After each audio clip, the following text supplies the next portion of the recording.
తుఫాన్ నేపథ్యంలో ప్రజల కోసం నగరపాలక సంస్థ కార్యాలయంలో ఏర్పాటు చేసిన కంట్రోల్ సెంటర్ సిబ్బంది 24 గంటలు అందుబాటులో ఉండాలని ఆదేశించారు. నగరపాలక సంస్థ కార్యాలయంలో ఏర్పాటు చేసిన కంట్రోల్ సెంటర్ను సోమవారం ఉదయం కమిషనర్ పరిశీలించారు. ఎన్ని ఫిర్యాదులు వచ్చాయని, ఈ విధంగా ప్రజలకు సమాధానమిస్తున్నారని పరిశీలించారు. కంట్రోల్ సెంటర్ నందు 24 గంటలు సిబ్బంది అందుబాటులో ఉండాలని, వచ్చిన ప్రతి ఫిర్యాదును నమోదు చేసుకోవాలని కమిషనర్ సిబ్బందిని ఆదేశించారు.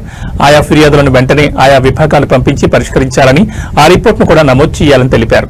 సిబ్బంది అప్రమత్తంగా ఉండి ఎప్పటికప్పుడు ఆయా విభాగాల అధికారులను సిబ్బందిని అప్రమత్తం చేయాలని తెలిపారు.